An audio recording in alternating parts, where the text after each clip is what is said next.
At 11:47 a.m. on May 29, 1943, Captain James Hartwell climbed into the cockpit of his B-17 at RAF Alconbury, watching the ground crew load the last belt of 50 caliber ammunition into the modified bomber's 17th gun position. 26 years old.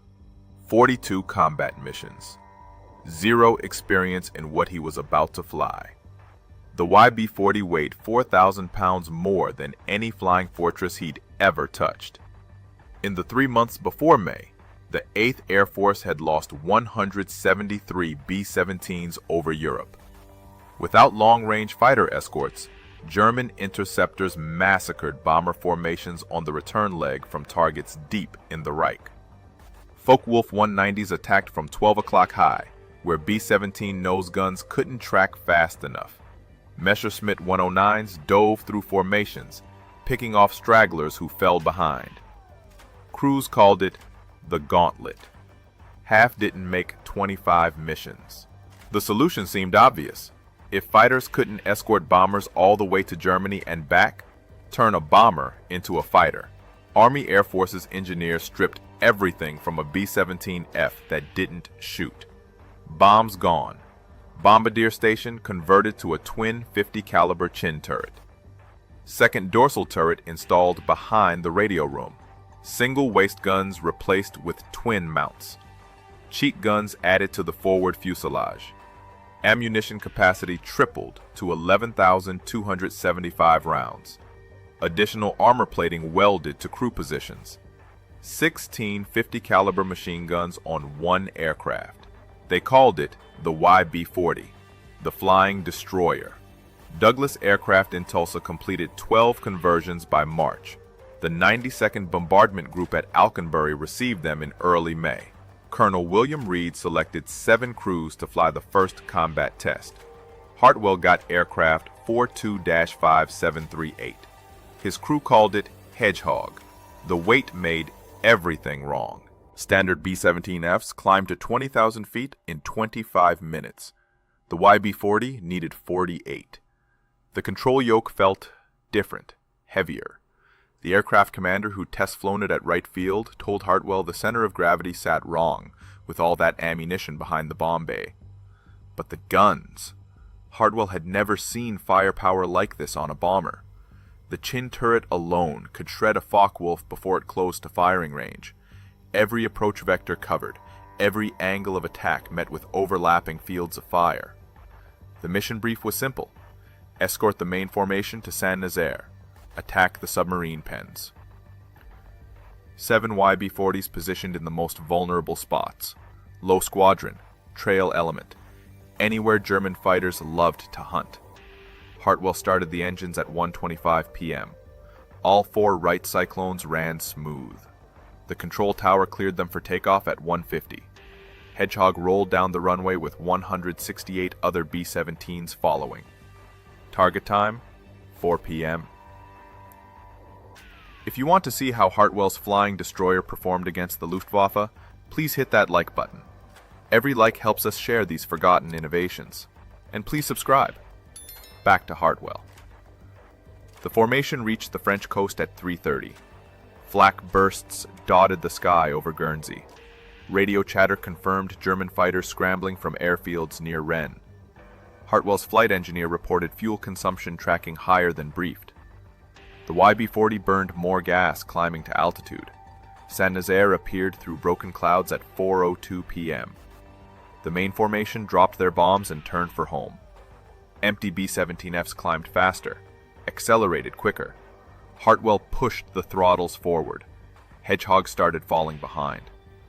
The standard B-17s pulled away at 160 miles per hour. Hartwell had the throttles at maximum continuous power. Hedgehog managed 148. His flight engineer climbed down from the top turret. Technical Sergeant Paul Morrison, 31 years old, 200 hours maintaining B-17s before the YB-40 conversion. He checked the engine instruments and shook his head. Number 3 cylinder head temperature climbing into the red. The extra weight and drag made the Cyclones work harder than they were designed for. Morrison throttled back number 3 engine before it overheated. Hedgehog slowed to 142 miles per hour. The main formation was 3 miles ahead now. 4 miles. Hartwell could see the other 6 YB-40s struggling at the rear of their assigned groups, every one of them falling behind. The radio operator called from the waist. Staff Sergeant Frank Delaney had spotted contrails at 4 o'clock high, German fighters climbing to intercept.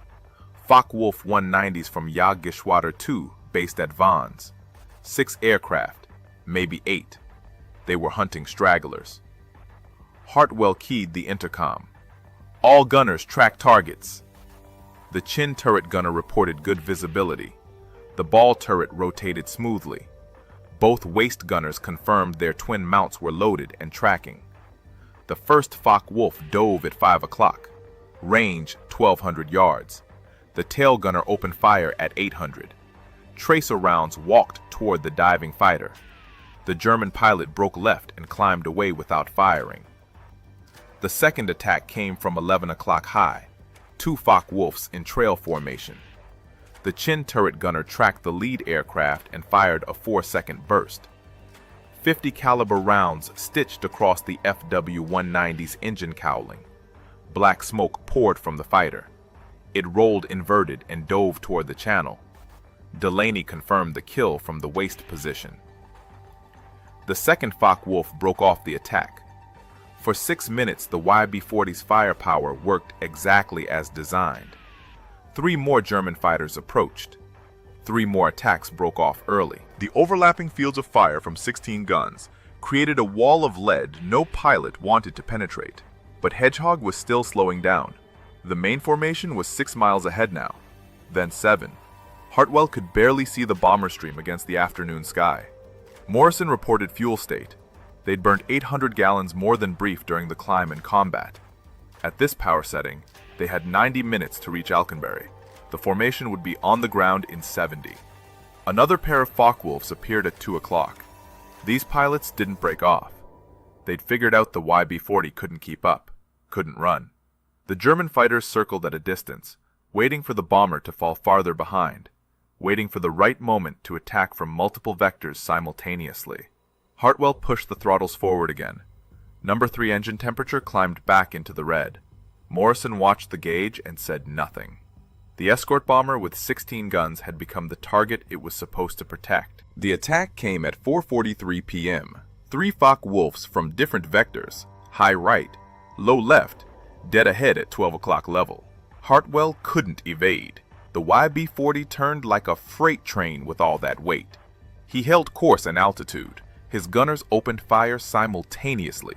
The chin turret tracked the frontal attack. The top turret swung right. The ball turret rotated left. Both waist gunners fired through opposite windows. Spent brass cascaded into the fuselage. The aircraft shook from the combined recoil of 8 guns firing at once. The lead Focke-Wulf's canopy shattered. The fighter rolled right and fell away trailing smoke. The high attacker broke off early. The low attacker pressed his run and fired a 2-second burst. 20mm cannon rounds punched through Hedgehog's right wing. 1 hydraulic line severed. The waist gunner reported fluid spraying across the window. Delaney called out damage. Right landing gear hydraulic system failed. They'd have to manually crank the gear down for landing, if they made it back. Morrison checked the fuel again. 72 minutes to Alconbury at current power setting. The formation was 8 miles ahead and pulling away. They were alone over occupied France, with German fighters circling. The radio crackled. Another YB-40 crew from the 305th Bomb Group, Captain Richard Hayes flying aircraft 42-5741. His gunship had also fallen behind. 2 YB-40s now separated from the formation, both struggling to maintain airspeed, both burning fuel faster than briefed. Hayes suggested they form up together. Combined defensive fire from 32 guns might keep the Germans at bay. Hartwell agreed. Hayes descended from 21,000 feet to match Hedgehog's altitude at 19,500. The Focke-Wulfs circled wider now. 4 visible, maybe 6. They weren't attacking 2 gunships flying in loose formation, but they weren't leaving either. At 5:07 p.m., Hartwell crossed the French coast outbound. The channel stretched gray and empty below. 53 miles to the English coast, 41 minutes flying time at their current ground speed. Number 3 engine was running hot. Morrison had pulled the power back twice already. They couldn't maintain altitude much longer. Hedgehog descended through 19,000 feet, 18,800, 18,600. Hayes radioed that his number 2 engine oil pressure was dropping. He throttled it back to prevent seizure. His YB-40 slowed to 138 miles per hour. Both aircraft were struggling. Both crews watching fuel gauges tick toward empty. Both hoping the German fighters wouldn't follow them over water. At 5:22 p.m., 2 Messerschmitt 109s appeared at 6 o'clock high. They'd followed the stragglers to the channel. The tail gunners called out the intercept. Range 1,400 yards and closing. The fighters dove through 18,000 feet. Their cannons opened fire at 800 yards. Hartwell couldn't climb, couldn't accelerate, couldn't turn hard enough to throw off their aim. The YB-40 had become a flying target with empty sky all around. The tail gunner fired first. Staff Sergeant Raymond Kozak, 24 years old, former skeet shooting champion from Cleveland. He'd never tracked targets moving this fast. The lead Messerschmitt 109 closed to 600 yards. Kozak walked his tracers across empty sky. The German pilot jinked left, right, dove 20 degrees. His wingmen followed. Both fighters opened fire at 400 yards. Cannon shells tore through Hedgehog's tail section. One round exploded in the horizontal stabilizer. Another punched through the fuselage 2 feet behind Kozak's position. The aircraft shuddered. Hartwell felt the controls go mushy. Morrison climbed back to check damage. The elevator cables were intact, but the trim tab mechanism was jammed. Hartwell would have to fight the control yoke all the way to England. The Messerschmitts pulled up for another pass. Hayes's YB-40 opened fire with all dorsal guns. The combined firepower from both gunships filled the sky with tracers. The German fighters broke left and circled back to altitude. At 5:31 p.m., 4 Republic P-47 Thunderbolts appeared from the northeast. Long-range escort fighters returning from a sweep over Belgium. They'd heard the radio calls about stragglers under attack. The Thunderbolts dove at the Messerschmitts. The German pilots saw them coming and turned east toward France. The P-47s didn't pursue.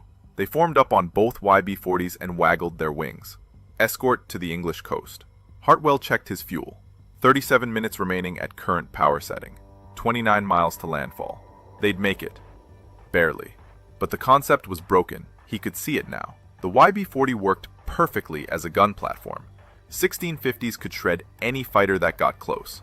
The chin turret alone had changed the equation for frontal attacks. The weight made it useless. After the standard B-17s dropped their bombs, they climbed faster and flew higher. The YB-40 still carried 11,000 rounds of ammunition, 4,000 extra pounds dragging them down, making them slower, making them targets instead of protectors. Hayes radioed at 5:47. His number 2 engine had seized. Oil pressure, 0. He'd feathered the propeller. His YB-40 descended through 15,000 feet on 3 engines. Morrison calculated the numbers. Hayes wouldn't make Alconbury. Maybe not even England. His fuel consumption on 3 engines was too high. The English coast appeared at 5:53 p.m. Hayes aimed for the first airfield he could find, RAF Manston on the Kent Peninsula. He called the tower and declared an emergency. They cleared him for immediate landing. Hartwell watched Hayes's YB-40 drop away toward the emergency field. One gunship limping home on 3 engines, another damaged and barely controllable. Both aircraft would require major repairs before flying again. At 6:18 p.m., Hedgehog touched down at Alconbury. Hartwell cranked the landing gear down manually. The right main gear locked with 15 seconds to spare before touchdown. Ground crews counted 16 bullet holes in the fuselage, 1 severed hydraulic line, 1 jammed trim tab, 1 damaged horizontal stabilizer. Colonel Reed was waiting at the hard stand. He wanted Hartwell's assessment immediately. The first combat test of the YB-40 concept. The flying destroyer that was supposed to protect bomber formations all the way to Germany and back. Hartwell shut down the engines and climbed out. His flight suit was soaked with sweat. His hands still shook from fighting the controls for 90 minutes. He looked at Reed and said 3 words that would end the program. It can't keep up. Reed ordered 7 more missions. Maybe the first test was an anomaly. Maybe different tactics would work. Maybe positioning the YB-40s differently in the formation would solve the speed problem. The second mission launched on June 15th against Le Mans. 4 YB-40s flew. All 4 fell behind after the bomb drop. The third mission on June 22nd targeted the IG Farben synthetic rubber plant at Hulls. 11 YB-40s dispatched. 1 aircraft lost to flak and fighters. The remaining 10 struggled home hours after the main formation landed. Engineers at Abbott's Ripton Depot tried modifications. They adjusted the waste gun feeds, changed ammunition loading procedures, moved weight forward to fix the center of gravity. Nothing worked. The fundamental problem remained. A B-17F carrying bombs weighed 65,000 pounds at takeoff. After dropping bombs, it weighed 48,000. The YB-40 weighed 68,000 at takeoff. After combat, it still weighed 64,000.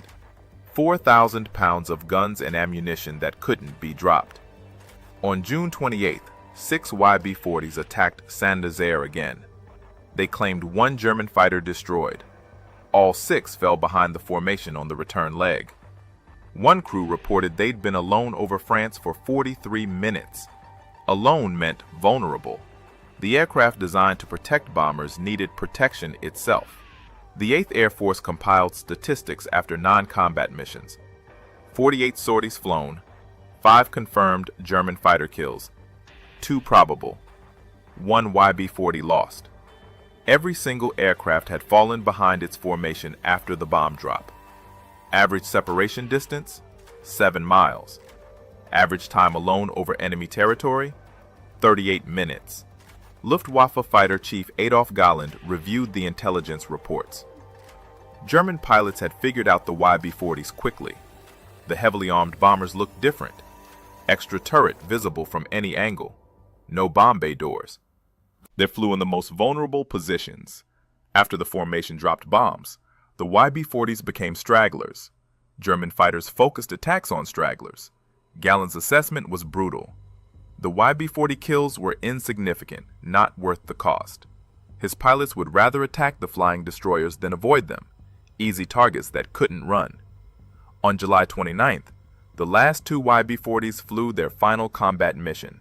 Target: U-boat yards at Kiel. Both aircraft fell behind. Both required fighter escort to reach England. Both landed at emergency fields short of their home base. In August, General Carl Spaatz canceled the program. The 12 surviving YB-40s returned to the United States in November. Most became gunnery trainers. 4 were stripped and converted back to standard bombers. The concept died after 3 months of combat testing.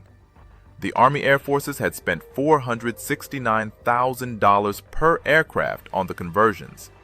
12 aircraft, $5.6 million, for a weapon system that made bombers more vulnerable instead of safer. But one piece of the YB-40 survived. One innovation that worked perfectly. The modification that would save thousands of bomber crews before the war ended. Engineers at Wright Field studied the combat reports carefully. They noticed something. Every YB-40 that engaged fighters from the front stopped the attack. The chin turret changed everything. 2 50 caliber guns firing forward with a clear field of fire. No convergence problems. No blind spots at 12 o'clock high. That turret design went to Boeing immediately. The Bendix chin turret from the YB-40 program entered production in September 1943. Boeing designated it the Bendix Model A. 2 50 caliber Browning M2 machine guns. Remote control operation from the bombardier position. 300 rounds per gun. Electrically powered traverse and elevation. Douglas Aircraft installed the turret on the last 86 B-17 FDL aircraft coming off the production line. These bombers deployed to England in October. Crews called it the answer to 12 o'clock high attacks. Before the chin turret, German fighters attacked B-17 formations from dead ahead. The bombardier's position had 2 cheek guns mounted on the sides of the nose. Limited traverse, limited field of fire.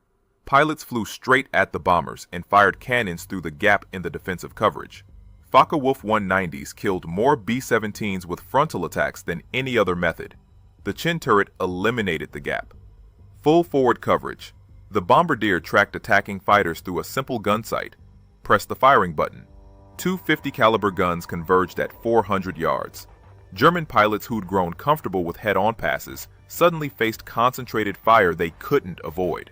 Combat reports from November showed the change. The 91st Bomb Group flew B-17Fs with chin turrets on a mission to Gelsenkirchen. 12 frontal attacks. 10 broke off early. The other 2 pressed through and took hits. 1 Focke-Wulf confirmed destroyed. 0 bombers lost to frontal attacks. Boeing incorporated the chin turret into the B-17G production model. First aircraft rolled off the line in December 1943. The G model became the definitive flying fortress. Boeing plants in Seattle and Wichita, Douglas in Long Beach and Tulsa, Vega in Burbank. All 3 manufacturers building B-17Gs with the standardized chin turret. Production ramped fast. 50 aircraft per month in January 1944, 120 per month by March, 230 per month by June. The factories delivered 8,680 B-17Gs before production ended in April 1945. Every single aircraft carried the chin turret that started on the failed YB-40 program. The 303rd Bomb Group transitioned to B-17Gs in February 1944. Their loss rate from frontal attacks dropped from 12% to 3%. The 379th Bomb Group reported similar numbers, 11% to 4%. The 384th tracked their data carefully. Before chin turrets, 43 bombers lost to frontal attacks in 6 months. After chin turrets, 14 lost in 12 months. 8th Air Force statisticians calculated the overall impact. The chin turret reduced bomber losses to frontal attacks by 71% across all groups, all missions, all theaters. By VE Day, the B-17G equipped 26 heavy bombardment groups in Europe, 4 groups in Italy, 2 in the Pacific, 32 groups total.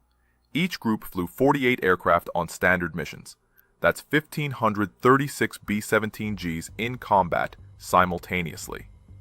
The YB-40 program lasted 3 months, flew 48 combat sorties, claimed 5 German fighters, cost $5.6 million, failed completely as an escort concept. But the chin turret from those 12 failed gunships flew on 8,680 flying fortresses, protected crews on more than 290,000 combat sorties, saved an estimated 2,300 bomber crews who would have died to frontal attacks without it. The flying destroyer died. Its innovation lived. The chin turret wasn't the only YB-40 innovation that survived. Engineers studying the combat reports noticed 2 other modifications that solved real problems. The staggered waist gun positions.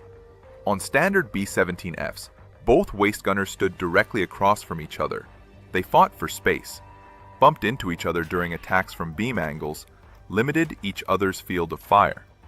Combat footage showed waist gunners physically blocking each other while tracking fast-moving targets. The YB-40 had moved the right waist gun position forward by 30 inches. Staggered configuration. Each gunner had room to move, room to swing their guns through full traverse, no more collisions during combat. Boeing incorporated staggered waist positions into the B-17G. Waist gunners reported 40% better field of fire, fewer jams from rushed reloading, better coordination during simultaneous attacks from both sides. The 94th Bomb Group documented their experience. Before staggered positions, average engagement time 12 seconds, before gunners interfered with each other. After, 27 seconds of continuous tracking.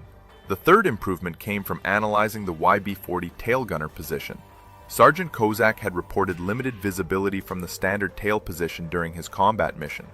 Small windows, restricted view, difficult to track fighters approaching from 6 o'clock low. The Army Air Forces contracted with the Cheyenne Modification Center in Wyoming to redesign the tail position. Larger windows, better visibility above and below, improved gun mounting, enhanced armor protection. They called it the Cheyenne tail. It became standard on late production B-17Gs.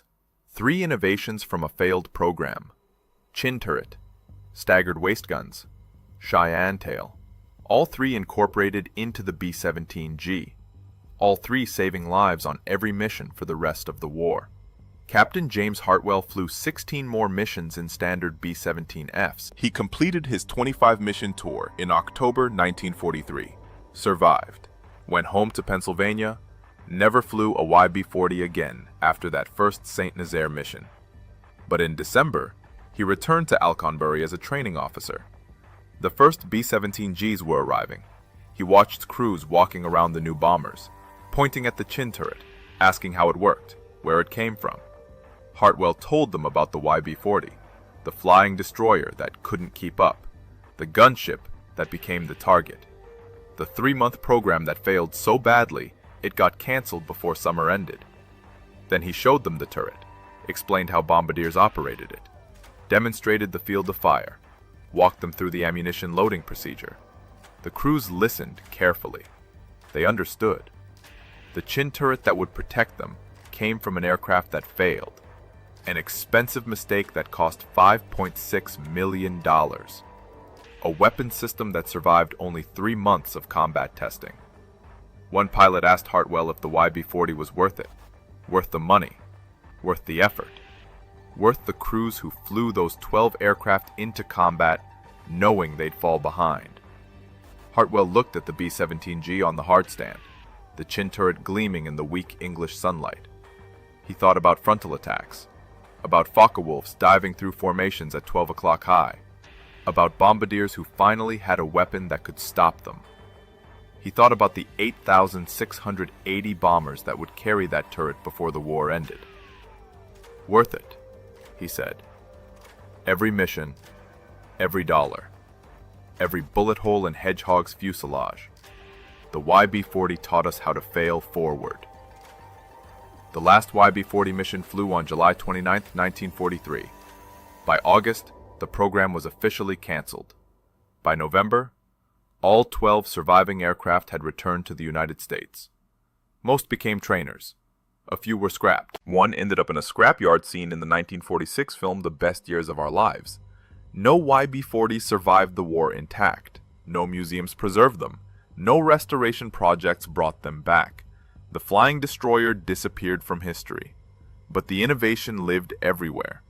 Every B-17G that flew over Europe, every bomber crew that survived a frontal attack, every pilot who made it to 25 missions because a Focke-Wulf broke off early when chin turret tracers found their target. The 8th Air Force flew more than 290,000 combat sorties with B-17Gs. The chin turret fired in anger on approximately 114,000 of those missions. Conservative estimates suggest it directly prevented 2,300 bomber losses. That's 23,000 crew members who came home. The National Museum of the United States Air Force in Dayton displays a B-17G, tail number 4483514, named Shoo Shoo Shoo Baby. Restored to flying condition, the chin turret gleams under the museum lights.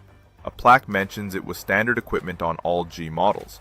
The plaque doesn't mention the YB-40, doesn't explain where the turret came from, doesn't tell the story of 12 aircraft that failed so completely their program lasted 3 months. History remembers successes.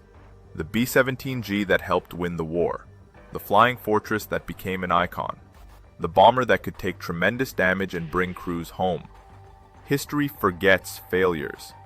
The YB-40 that couldn't keep up, the $5.6 million mistake, the flying destroyer that needed protection instead of providing it. But failures teach lessons successes never do.